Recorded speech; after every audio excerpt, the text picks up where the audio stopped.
이 시간에 하나님 말씀 함께 보겠습니다. 우리 마태복음 2장 1절에서 23절까지인데 우리 마태복음 2장 시간 관계상 12절까지만 읽도록 하겠습니다. 마태복음 2장 1절을 제가 먼저 읽습니다.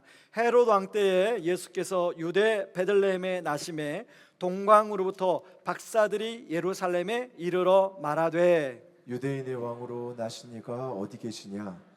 우리가 동방에서 그의 별을 보고 그에게 경배하러 왔노라 하니 헤롯 왕과 온 예루살렘이 듣고 소동한지라. 왕이 모든 대제사장과 백성의 서기관들을 모아 그리스도가 어디서 나겠느냐 물으니 이르되 유대 베들레헴이 오니 이는 선지자로 이렇게 기록된 바 또 유대 땅 베들레헴아 너는 유대 고을 중에서 가장 작지 아니하도다.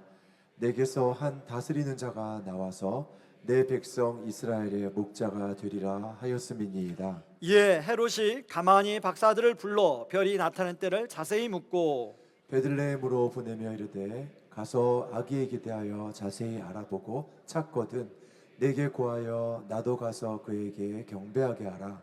박사들이 왕의 말을 듣고 갈새 동방에서 보던 그 별이 문득 앞서 인도하여 가다가 아기 있는 곳 위에 머물러 서 있는지라. 그들이 별을 보고 매우 크게 기뻐하고 기뻐하더라. 집에 들어가 아기와 그의 어머니 마리아가 함께 있는 것을 보고 엎드려 아기께 경배하고 보배압을 열어 황금과 유향과 몰약을 예물로 드리니라. 그들은 꿈에 헤롯에게로 돌아가지 말라 지시함을 받아 다른 길로 고국에 돌아가니라. 아멘. 오늘 본문은 우리가 잘 아는 내용입니다. 우리에게 너무 익숙한 본문이기도 하죠. 아마 어린 시절 교회를 다니셨던 분들은 오늘 본문의 내용으로 성극에 한 번쯤은 다 참여했을 것 같습니다. 저도 때로는 동방박사로 또 아기 예수로 그리고 요셉과 마리아로 역할을 바꿔가면서 참여했던 기억이 있습니다. 자, 설교하는 목사 입장에서 이런 본문을 가지고 설교한다는 게 참 난감하고 어려운 면이 있습니다. 왜냐하면 너무 뻔한 본문이기 때문에, 그리고 매년 성탄절마다 똑같은 본문을 설교해야 되기 때문에 한 23년도에는 이걸 가지고 이렇게 설교했는데 24년도 12월 22일은 또 어떻게 이걸 새롭게 해야 되지? 그럴 때마다 가수들이 너무 부럽습니다. 그렇지만 분명히 2024년도 12월 22일을 맞이하는 우리에게 성령님께서 이 말씀을 가지고 하실 말씀이 있겠다는 생각을 가지고 주님 도와주세요, 우리 성도님들에게 이 말씀을 가지고 어떤 말씀을 나눠야 할지 성령님 좀 지혜를 주세요. 한 주간 내내 그런 기도를 하면서 말씀을 준비하게 되었습니다. 여러분, 성탄절에 대한 내용이 나오는 복음서는요 마태복음과 누가복음에만 나옵니다.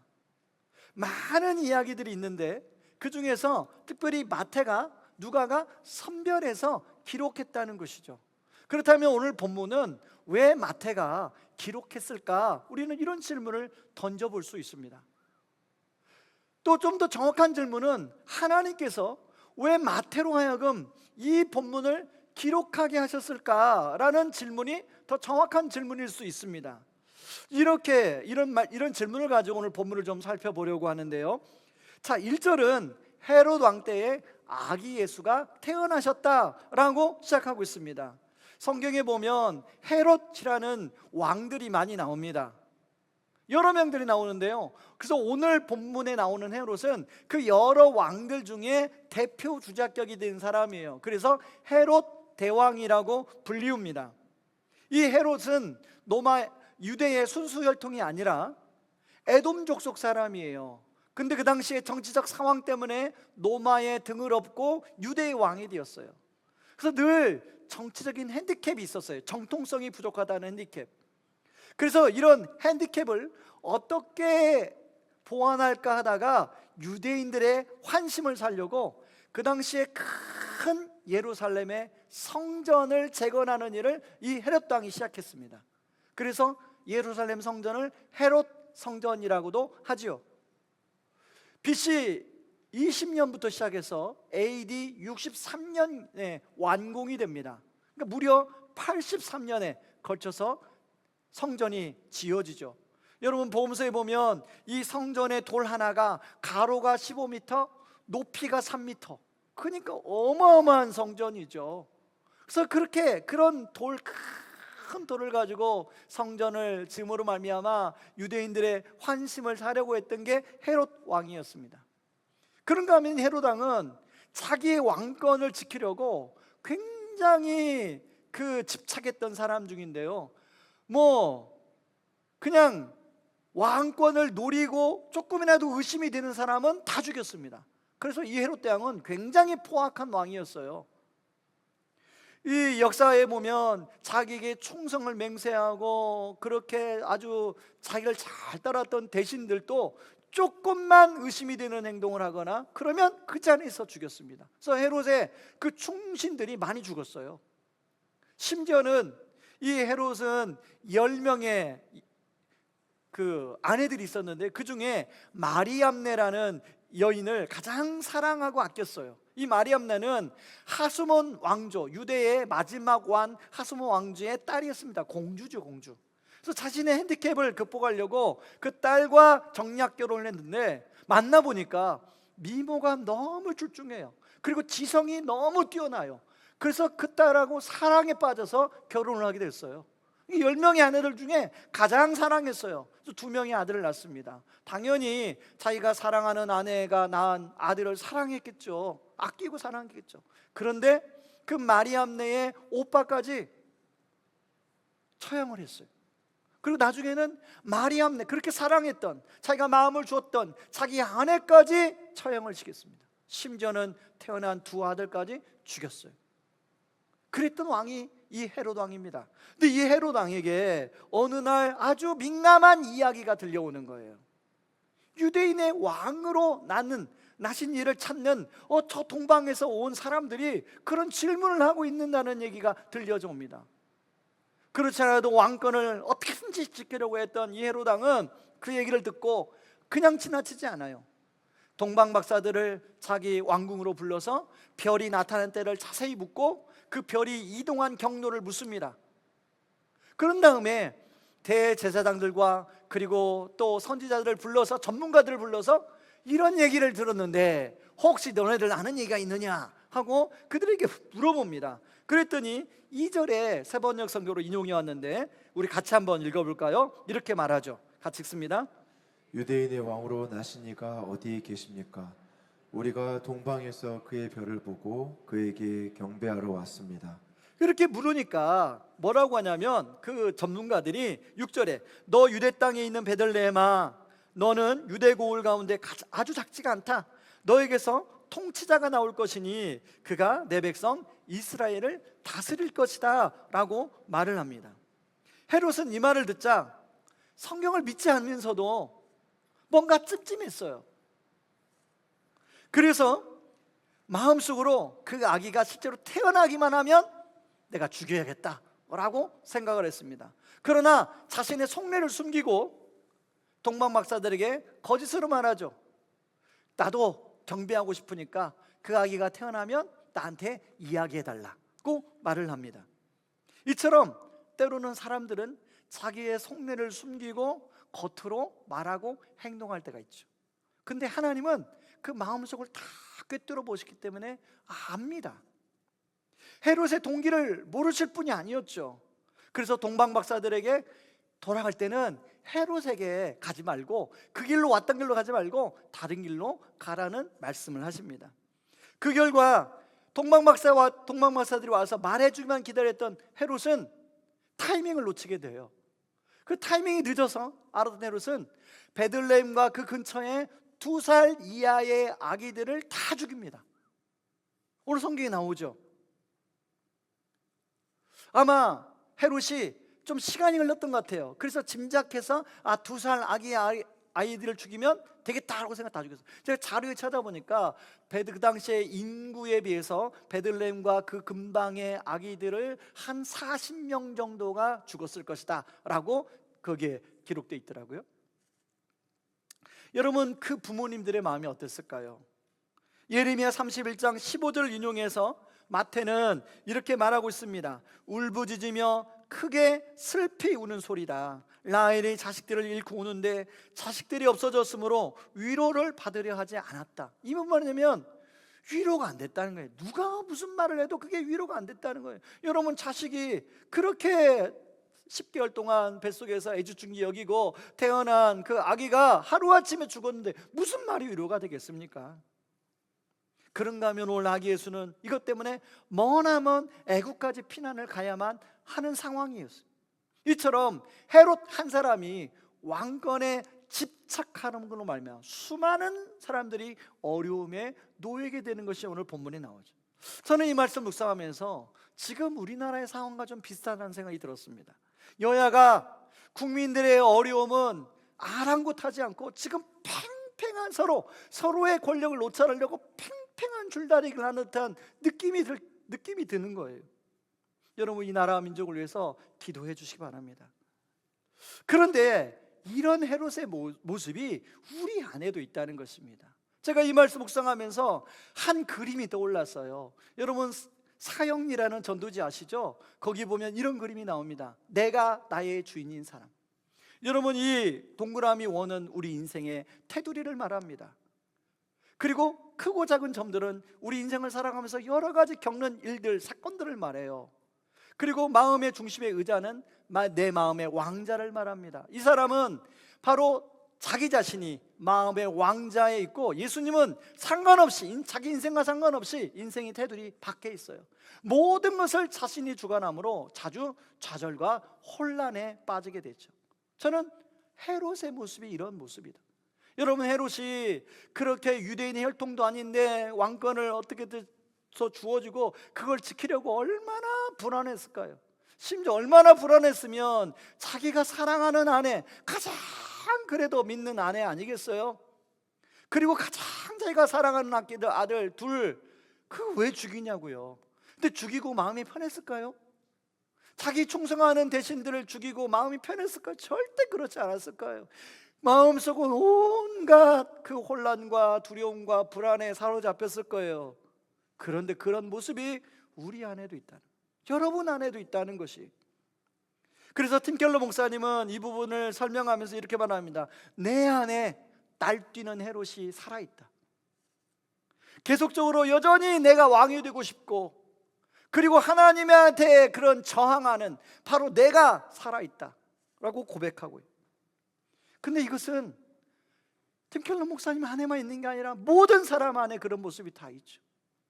우리는 이 땅에 태어나자마자 내가 왕이라고, 내가 주인이라고 하는 그런 고집을 피우는 모습을 이제 태어난 갓난 아기 속에서 보게 됩니다.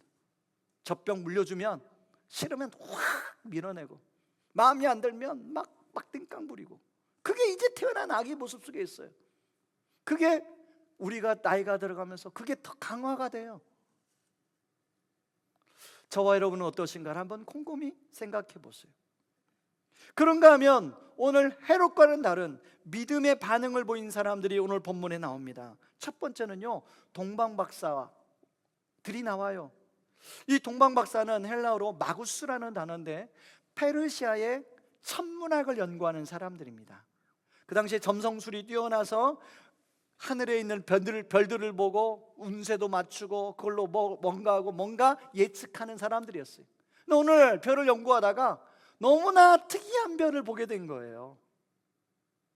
그리고 그냥 특이한 별인데 그냥 지나치기는 너무 아까워요.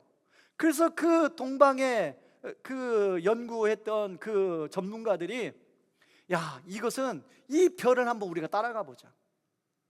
여러분, 그 페르시아에서 유대 베들레헴까지는 약 1500km 정도 되는 거리입니다.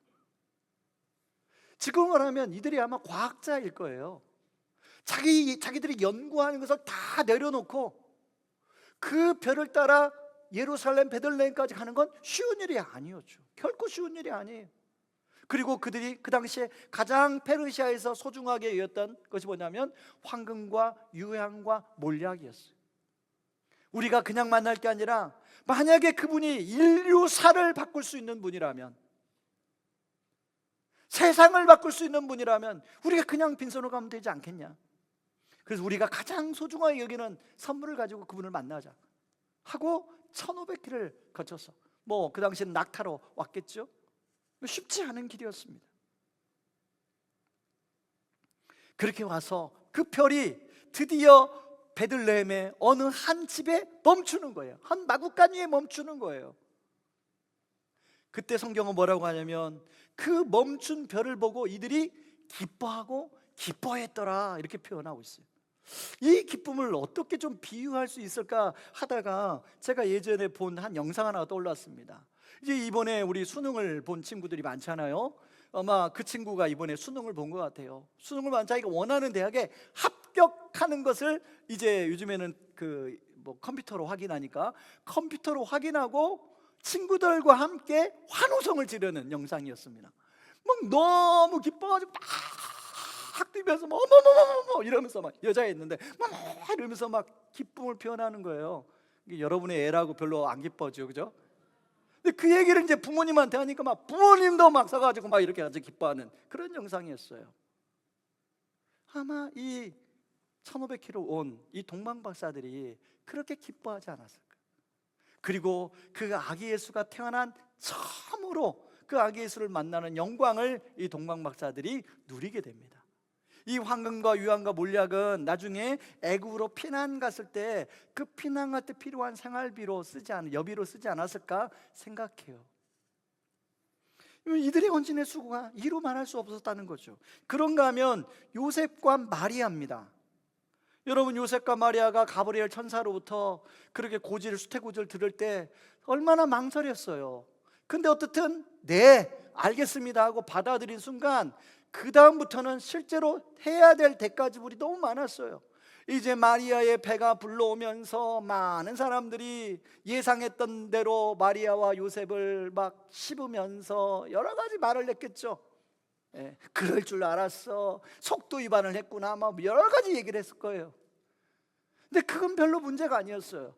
근데 마리아의 배가 불러오면서 하필이면 그때 세금을 더 많이 걷기 위해서 인구조사 명령이 떨어져요. 그래서 원래는 나사렛이 이 살던 곳이었는데 요셉의 고향 베들레헴으로 돌아가라는 거예요. 원래 자기 고향으로 돌아가는, 그래야 제대로 정확한 인구조사가 된다고. 그래서 만삭인 마리아를 데리고 베들레헴까지 돌아가요. 근데 하필이면 그때 사람이 그 베들레헴이라는 동네가 작거든요. 얼마 안 해요. 그러니까 사람들이 갑자기 많이 몰리니까 여관이 없는 겁니다. 집이 없는 거예요. 빈방이 없는 거예요. 그래서 찾은 게 마구간이에요. 여러분, 마구간에서 우리가 보는 마구간 하면 굉장히 목가적으로 생각하는데 결국 그렇지 않아요. 여러분, 혹시 운전하다가 이렇게 소 키우는 그 마을을 지나가 본 경험이 있으십니까? 그러면 운전하다가 어떻게 해요? 냄새가 나죠. 그러면 속도를 자기도 모르게 팍 밟아요. 빨리 지나가려고. 그런데 여러분, 마구간의 냄새가 어땠을까요? 그런가 하면 말이 얼마나 시끄럽겠을까? 그리고 일교차가 심해가지고 그 참 마구간에 많이 추웠을 거예요. 제대로 덮는 이불은 있었을까? 뭐 없었겠죠. 그런가 하면 불결했을 것입니다. 저는 그런 생각해봐요. 만약에 여러분이 이제 아기를 가졌어요. 아니면 여러분의 자녀가 아기를 가졌어요. 어느 날 천사가 딱 나타나서 이 아이는 특별한 아이다. 그러니까 내가 하는 말을 잘 들어라. 마구간에 가서 출산을 해라. 만약에 여러분에게 그런 말을 한다면 여러분은 하나님께 어떻게 말씀하시겠습니까? 하나님, 아니 해도 너무하시죠. 왜 하필이면 마구간입니까? 안방도 따뜻한 안방에서 놔야지. 병원에서 못 놔도 그렇지 않겠어요? 마리아와 요셉이 감당했던 게 결코, 그것도 나이가 10대 후반이에요. 쉽지 않았을 것입니다. 그런데 더 이보다 더 큰 희생과 헌신을 하신 분이 오늘 나와요. 바로 예수님이죠. 여러분, 이 예수님은 하늘 전능하신 하나님이잖아요.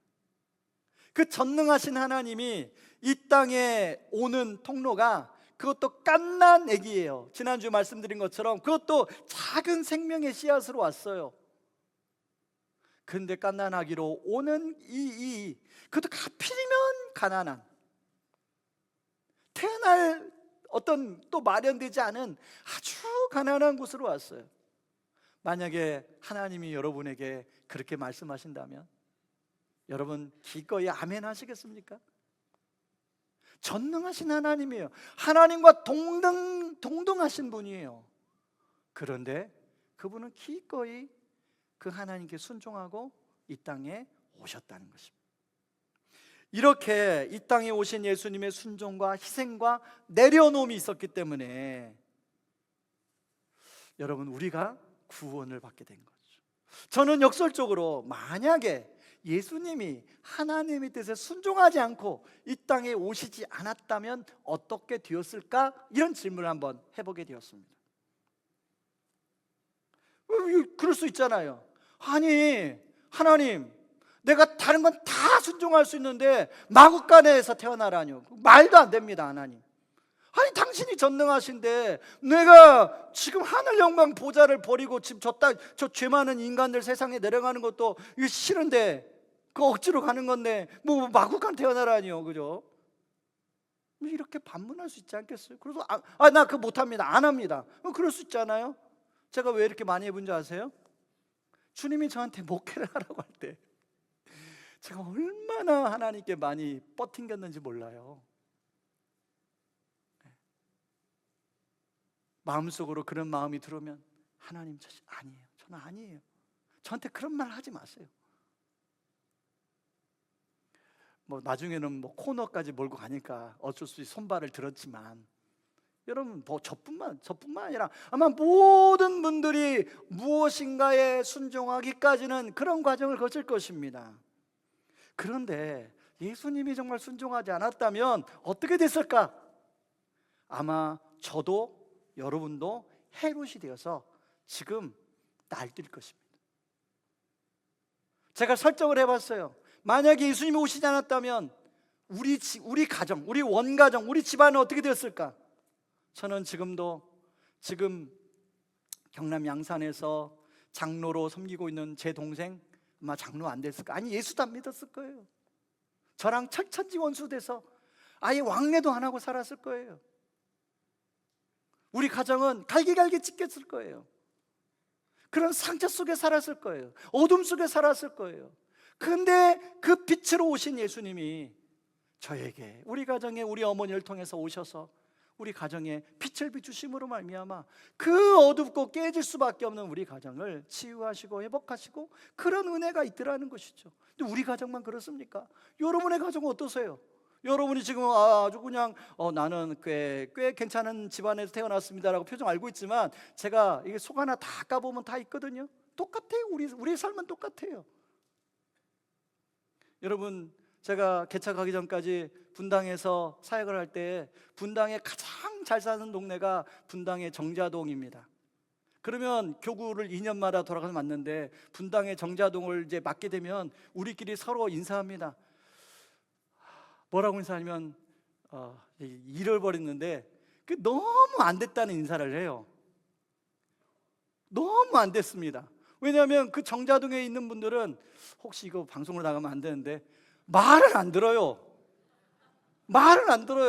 제자훈련 신청하라도 제자훈련 신청도 안 하고 뭐 순종하라고도 왜냐하면 그분들은 믿을 게 많거든요. 잘 살아요. 외제차 다 2대씩 끌고 다녀요. 뭐 집도 뭐 다 주상복합이 너무 화려해요. 들어가려면 주민등록증 제출하고 들어가야 되는 그런 곳에 살아요. 그러니까 이분들 믿을 게 많아요. 순종을 잘 안 해요. 그러니까 목회하기가 너무 힘들어요. 그래서 서로 아무튼 참 안 됐습니다라고 해요. 근데 누군가는 맡아야 되잖아요. 여러분, 예수님이 우리에게 정말로 구주로 오셔서 그런 인생, 정말로 내가 왕 되려고 하고 내가 헤롯이 되려고 하는 우리 인생 가운데 찾아오셔서 우리를 하나님의 아들과 딸로 만들어 주셨다는 거예요. 아멘을 안 하시네. 말씀의 결론을 맺겠습니다. 저는 오늘 찬양대 너무 감사해요. 제 설교를 확 줄일 수 있게 해주셔서. 노버트 멍어의 내 마음의 그리스도의 집이라는 책이 생각났습니다. 어느 날 주님이 노버트 멍어의 집에 찾아옵니다. 멍어는 이렇게 말합니다. 그 책에서, 주님, 어두운 제 마음에 들어오셔서 불을 켜주시어 감사합니다. 차가운 난로에 불을 지피고 냉기를 몰아내 주시니 감사합니다. 주님은 이제 멍어의 집을 하나하나 돌아다니기 시작합니다.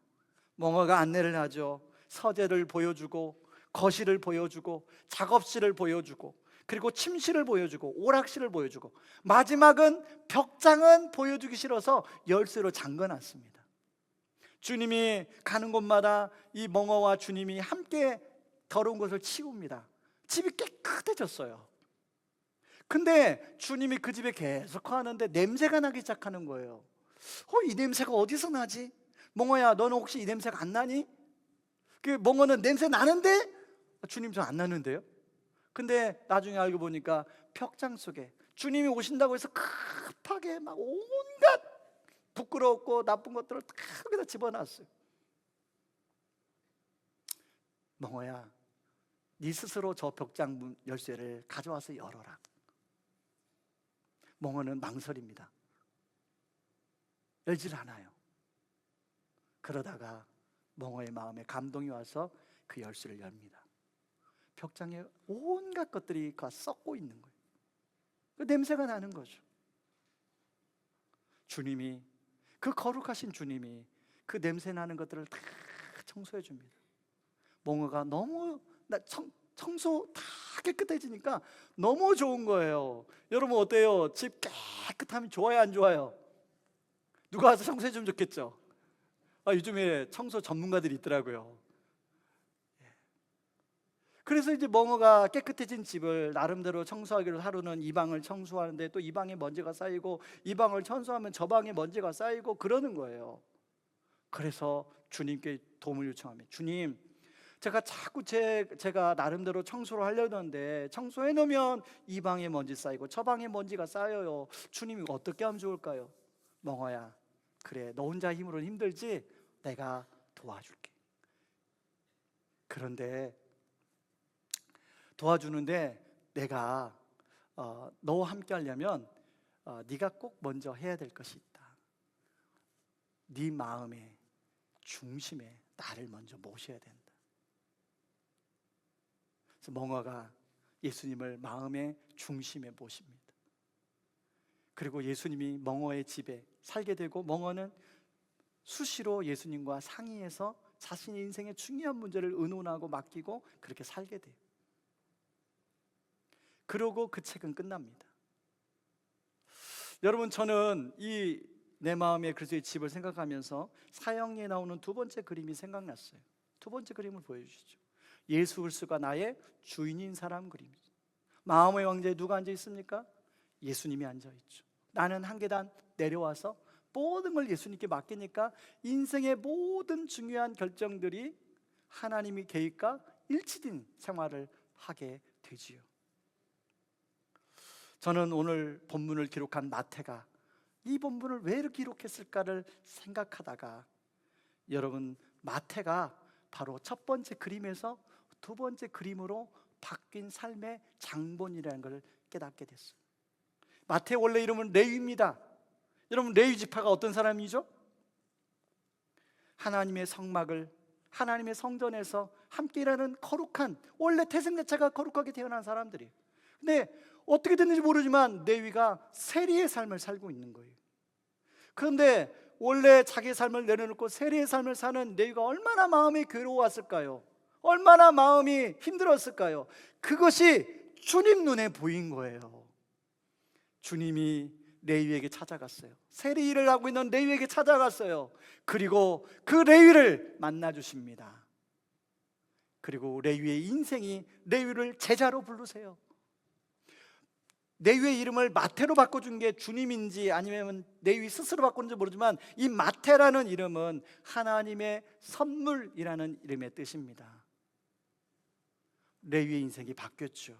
주님께 모든 것을 맡기고 자기는 한 계단 내려와서 주님께 모든 걸 상의하니까 자기 인생이 참으로 비로소 의미 있는 인생 살게 된 것입니다. 여러분, 그런데 사형리 그 소책자, 또 한 소책자에 보면 이런 그림이 있어요. 세 번째 그림이 나와요. 예수님을 영접했지만 여전히 마음의 중심에 내가 앉아 있으려는 헤롯과 같은 모습이 우리 안에 있다는 것입니다. 그래서 때로는 예수님이 마음의 왕좌에 갔다가 내려왔다가 또 올라갔다가 내려왔다가 이걸 반복하고 있는 게 우리의 실존이라는 거예요. 이 성탄에 유대인의 왕으로 오신 이, 왕으로 오신 이가 어디 계시냐라는 질문은 사실 저와 여러분들에게 하는 질문이에요. 여러분에게 왕으로 오신 이가 어디 계십니까? 이 질문을 여러분 이 성탄에 마음으로 답하고 그리고 삶으로 반응하는 성탄이 되기를 바랍니다. 지난주에 한상도님이 어렵게 봉사를 지원해서 그것이 계기가 돼서 통화를 하게 됐는데요, 그분이 말씀하시기를 그러시는 거예요. 목사님, 사실 계속 하나님이 저에게 뭔가를 말씀하시는데 저는 한 캔에 계속 내어두고 있었습니다. 근데 이번에는 도저히 그럴 수가 없어서 봉사하기로 그렇게 결심했습니다. 그런데 여전히 마음이 무겁습니다. 제가 잘 감당할 수 있을지, 그러니 기도해 주십시오. 저는 그분과 통화를 하면서 그분만 그럴까?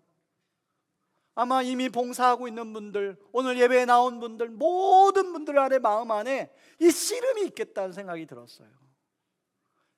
이 성탄의 계절에 유대인의 왕으로 오신 이가 어디 계시냐, 우리 인생의 왕으로 오신 이가 어디 계시냐에 대한 질문을 우리 스스로에게 던져보고 그 답을 여러분의 삶으로 반응하는 그런 성탄절이 되기를 주님의 이름으로 축원합니다. 우리 다 같이 일어나셔서 찬양하고 기도하겠습니다.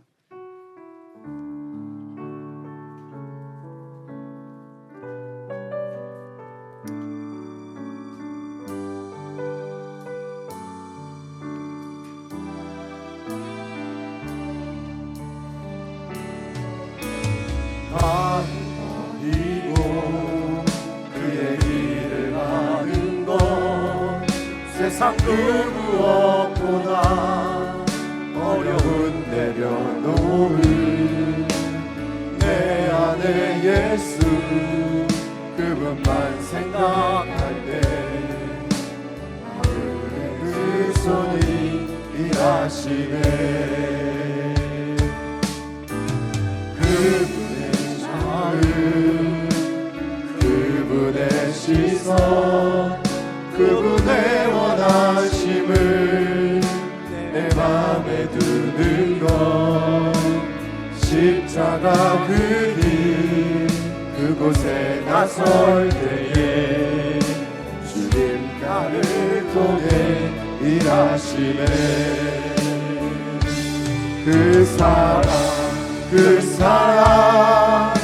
나를 살리신 그 사랑 하늘의 모든 영광 다 내려놓으시 내 삶도 그렇게 내려놓습니다.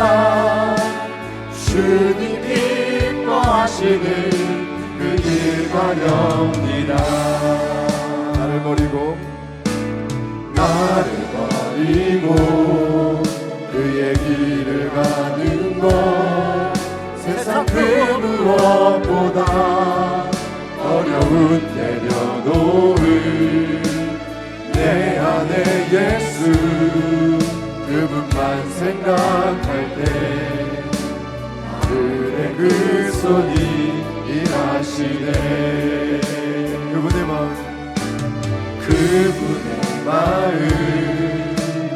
그분의 시선 그분의 원하심을 내 맘에 두는 것 십자가 그 길 그곳에 나설 때에 나를 통해 일하시네. 우리 손 들고 찬양합니다. 그 사랑 나를 살리신 그 사랑 하늘의 모든 영광 다 내려놓으시 내 삶도 그렇게 내려놓습니다. 주님 기뻐하시 인도하시는 그 길 가렵니다. 여러분 두 손을 가슴에 모으시기 바랍니다. 먼저 기도하실 때 하나님 아버지, 여전히 헤롯처럼 내 안에 날뛰는 내가 있습니다. 여전히 마음의 왕자를 독차지하려고 하는 내가 있습니다. 하나님, 주님의 은혜가 임하여 주님이 한 왕자에 오르시고 그 주님께 맡기는 삶이 얼마나 평안한지를 누리며 살게 하여 주시옵소서. 위에서 기도하고, 두 번째 우리 기도할 때는 하나님 아버지, 주님이 내려놓으신 하나님 그 삶처럼 왕으로 오신 이가 어디 계시냐의 질문에 하나님 답하며 살아가는 우리 삶이 되게 하여 주시옵소서. 우리 같이 한번 기도하며 나가겠습니다. 기도하겠습니다. 고마우신 하나님 아버지, 고맙고 하나님 아버지, 주님께서 하늘의 모든 영광 아버지 은혜를, 아버지 제 안에 아버지 하나님 이 헤롯을 하나님 죽여주시고 아버지 예수 그리스도가 아버지의 마음의 왕자에 아버지의 경고하신 아버지 안녕히 도와주시옵소서.